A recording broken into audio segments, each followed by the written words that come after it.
வாழ்வின் பேருண்மையை கண்டறிய கானகம் சென்று 6 ஆண்டுகள் கடும் நோன்பை கடைபிடித்தார் சித்தார்த்தர்.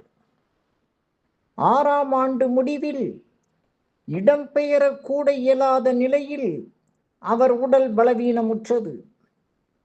உடலை வருத்துவதன் மூலம் ஞானம் அடைய முடியாது என்ற உண்மை அவருக்கு புரிந்தது.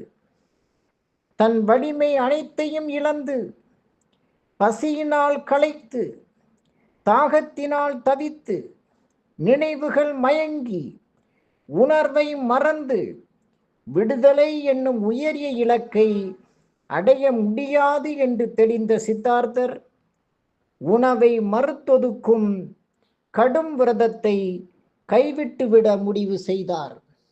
உருவேலாவனத்தில் ஒரு அரச மரத்தடியில் அவர் அமர்ந்திருந்த போது சுஜாதா என்னும் 13 வயது சிறுமி அந்த அரச மரத்திற்கு படையல் அளிப்பதற்காக வந்தாள்.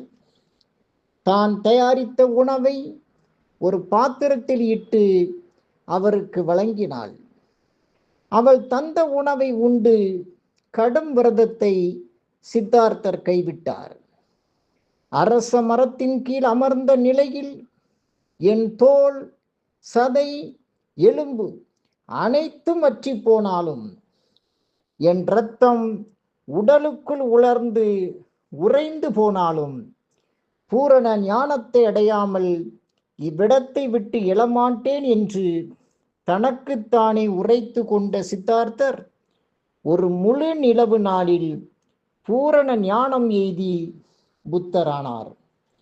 புத்தரின் கொள்கைகளில் மிக முக்கியமானது நடுப்பாதை ஆகும். ஏற்பதோ துறப்பதோ எந்த ஒன்றிலும் அதன் எல்லையில் நிற்காமல் அளவாய் அனுபவிக்கும் நடுப்பாதையில் நடப்பதே நல்லது. மிடில் பாத் என்று பேசுகிறோமே, அந்த நடுப்பாதையை கோல்டன் மீன் என்கிறார் அரிஸ்டாட்டில். நடுப்பாதை என்பது பொற்பாதை என்கிறார். நாமும் இந்த பொற்பாதையான நடுப்பாதையில் நடக்க பழகுவோம். நன்றி, வணக்கம்.